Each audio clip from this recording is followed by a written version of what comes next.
Just wondering how you think it sounds out there. Oh, it sounds pretty good, man. You got a lot of weight on your back. You carrying a whole bunch of weight on your back and you're bumping it down and making the trip. So do you pass that test there? What do you think? 410. Does it sound kind of tweetery? No, not at all. Hey, I've got a gate rolling, man. This is Catbox. Hey, Catbox, I recognize you, man. You're smoking. I always enjoy talking to you out there, man. 400s, I go by 400 or Bullet, Silver Bullitt. 10 Rogers, Silver Bullitt. Yeah, man, I recognize you. Good to hear you, brother. All right, back to business. No, man, it sounded real good. No novelties. I'll turn the mic gain all the way up. Does that kind of make it kind of like muffling? No, it just made you louder. At 410, I'll leave it there then. Had a guy locally told me it was muffled up, so I had to turn it down some. That's what he wanted me to do. But, they say that. Yeah, well, maybe he was just killing him. Maybe the number 2 out there in his radio was number 6, and that's what was going on. Hey, 410, I just bought this on eBay, paid $65 for it. The thing looks like it's brand new. It's an old Zachary. Whoever owned this took really good care of it. Went inside, didn't see nothing cut or tweaked. It was like all new inside. I just turned up the VR to 5. It controls the modulation. It was turned down about 3/4, turned it all the way up, and that's all I did to it. Nice. Well, a score one for the home team. About time. I got burned so many times in the doggone eBay. This one here came from your neck of the woods, too. Up there in Washington, up there by Seattle. Oh, right on. Well, good. If I knew who it was, I'd pat him on the back and say, good on you, man. Well, that's good news. Yeah, thanks, man. I just, don't know, it's a risk I took, it's a gamble, like a crapshoot. Sometimes you win, sometimes you lose. Most of the time you lose with eBay. I reckon I've never done it. I've never bought any radio equipment off eBay yet. I might yet, but I hadn't done it. But, yeah, well, if you got anybody that does you wrong up here in the Evergreen, man, just let me know. I'd like to know. I could tell you where to stay out of and over in Idaho and maybe down in Cali, but I don't know anybody up here screwing around too much in Washington. Hey, 410. I'm talking on this doggone stick still. I've got to get my beam up so I can talk to you barefoot there, which I know I could once I got that up. Yeah, probably, especially with the conditions we have right now. I'm just cruising on the driver. You're going from 5 to 9 and sound like you're sitting in the room with me. 10 Roger. That probably didn't make any difference then, did it there? Come on. You got louder and you put it up there almost in the strawberry. 10-4, okay, that's not broken yet. Thank goodness. I hate when things break. Yeah, I gotta treat it kindly, man. And the piece of equipment, it is 10 years older than myself. Oh, copy. I'll run this thing into a 4-pill Texas Star. That sounds like ground plane. Well, I like those, man. I've been very happy with it. So you're talking on the ground plane just then? Yeah, and the beam. Oh, copy that. Well, you got that beam pointed south, I'm sure, because you kind of go to skip, signal kind of goes from 5 to 7 to 9 and to back up to mostly 9. 10-4. I was trying to eliminate that fade with it too, but you can't fool Mother Nature all the time. No, they're both hot. Both antennas are hot, and they're apart from each other. And the ground plane's actually higher than the beam right now. And I would say they're about side by side going that way. So you're running them both at the same time? I never heard that be done before. It's a pain in the ass. I don't recommend it unless you got lots of patience. How'd you get the match right? You gotta have matching equipment for one. The second of all, you gotta put a co-phase harness in the right location. And you gotta be able to to dial your radio, and you got to be able to have your match, of course, on your respective antennas very close. That's just to start with. I'm talking on an IMAX there that was probably a factory second, had an issue. I run a friend of mine built me a really nice antenna tuner, homemade. I run with it. It definitely helps. It keeps everything happy, keeps the transmitter cool, everything nice and flat. And I'm running into like a coaxial dynamics meter. You know what they look like? Probably. I'm thinking, yes, I do. Nice. And yeah, keep them cool, man. That's the thing. Keep the air moving. Yeah, I hear you. Yeah, this radio just got some big vents on it. It's got like a heat sinks in there, big aluminum. Looked inside there today and checked it out. Didn't see no hacking or nothing, all looked pretty clean, like no one's got their mitts in there, Oh, that's always nice. See, that's the thing, man. You buy it, my whole thing is if I'm going to spend any kind of money on a used radio, I'd like to be able to hear it talk, see it talk, and, and go from there. If you're getting something that's supposed to be performing, of course. Otherwise, it is what it is. And, I guess I'd be buying brand new, or buying brand new from a reputable distributor. Other than that, shoot, I've heard a lot of horror stories. Oh, man. So, what are you running right now? Clear Channel, AR3300. AR33, is that a ham radio or something? Yeah, I guess so. Copy that. Yeah, I've got a 2950DX, and I've got right now in front of me is a Unit N Grand XL. That's what I talked to you on last time. And that's a real good radio, smokes. And then it's got this Zachary T today. Yeah, cool, man, cool. Zachary T. I'm just trying to picture. I'm going to have to Google it so I can get refreshed. Looks a little wider than a Washington, but very similar.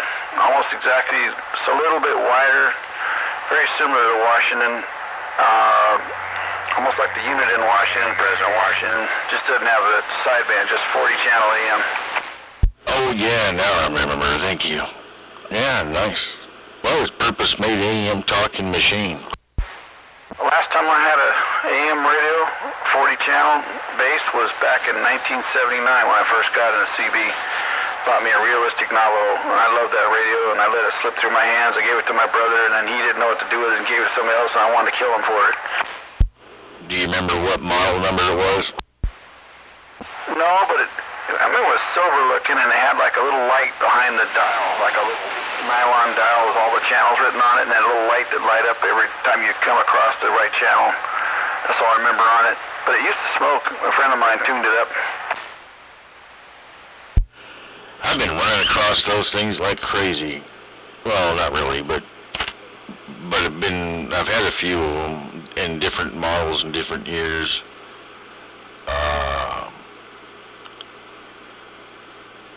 I have one right here, right now. That's why I was asking you.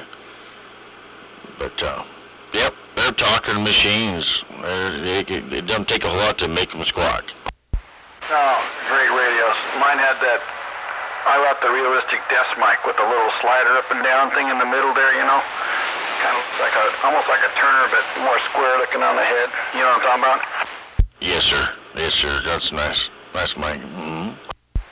That used to smoke. And then later I got the TRC, I think it's 469 black base station Navajo with the sideband whole bit. Oh yeah, I had one of those. It was spotless, like brand new, sitting in this dude's garage. He used it one time when he moved, put it up there, and that was it. Sideband, not a scratch on it, man. And I let that thing go for a song and a dance. Shouldn't I ever got rid of it. Well, but it did get me my first tube amp back then, and I used the snot out of it. But I wished I could hold on to that radio, man. It was pretty... Yep, I had one that was excellent. The thing used to smoke with that mic, too, and had the realistic three-window meter. And then later I got upgraded to a Palomar 500 single-face meter. I love those. All that equipment was great back then. Right behind my radio, I've got a Micron 3-meter with a monitor jack. That's how I get my audio out of my radio from my gates. And, the remote pickup head on it. Yeah, I love it, man. I ran across it at a garage sale, man. It was like new. Yeah, I hear you. Cool. Well, the only thing about these coaxial dynamic meters, just like a Bird 43 with a peak, it's got the peak kit on it. They're very similar. It's got a big window instead of the Bird round middle, but then you got to buy those slugs, and they're not cheap. But I wanted a good meter. And Bird 43s are hard to beat meter, too. Still got my same meter I bought when I was a kid. Same thing, 3-way. Micronida, 3-range power modulation and SWR meter. That's all you need. I bet that thing still works good. Bought it when I was about 13 years old. I remember walking down to Radio Shack and getting it. Wow, I haven't been in radio that long. I like I said, I stepped up to the bat, or the plate, I guess it was in 79 when I first got into radio. Played around a little bit in the 70s, but never really did anything with it. Then I actually got serious in 79. Yeah, I bought this in about 76, and I still got it. You betcha. All right, I'll get back under the porch there. I just wanted to throw that in. 410. Oh, anyway, you only went out here out there, but you're kind of going in and out. Or I know your voice changed a little bit, or some tone or something. I don't know what it was. Yeah, I was a completely different person. Yes, it was. I didn't mean to be rude, but you guys were talking about that meter, and I'm sitting here looking on mine right now, thinking, damn. I wonder. I got things screwed up. Okay. Yeah, they're good meters, no doubt about it. And waving a hand to you, you got Silver Bullitt 400 out here in California, out here near Redding, Cal. Go ahead.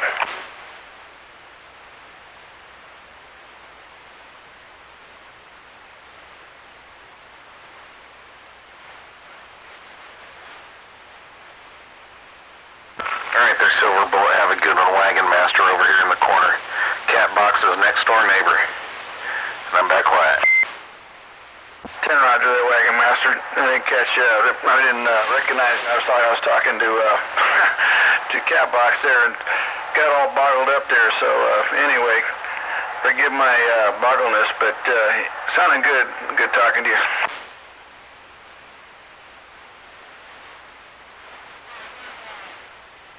No problem.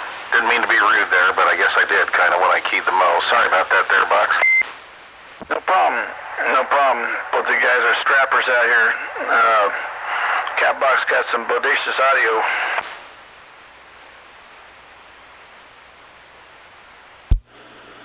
No problem there, Wagon Master. No problem there, Catbox.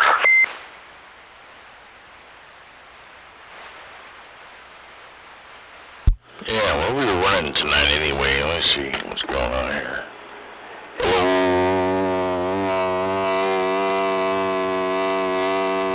Audio. Oh, not that much. About 140. Jeez, that's pretty good, man. That old beam's doing the work for you there. I got to pump up just to get across the street. Yeah, that was just 140% modulation, that's all. Oh, shit. I don't know what you're running there, but man, it's good there. My pump house there is going full blast just to get it out this doggone constipated antenna. It's like it's constipated trying to get a signal out. Put an 8-foot steel whip on there and retune it. They don't handle it. That's what we always say up here with those things. Actually, we only say that with the Antron 99s. Never did it with one of those that I can recall. But, yes, sir. No, you're doing just fine. I can see the signal sometimes trickling off the end of my antenna here.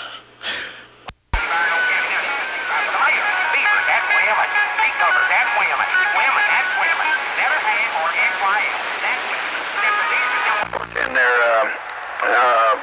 cat box like somebody else trying to get in there, so I'm back on out and let it roll there. Pleasure's been on this end, man. Vice versa, man. No doubt about it. Thanks for hanging out and shooting the breeze with us just like a local. 400, that's Silver Bullitt coming out of the cow. Your friend on the west end of these greens. I'm reading his mail. Bomb, clickety-click. Catch you next time if I don't catch you a little bit later. 10 Roger. Another day, same way.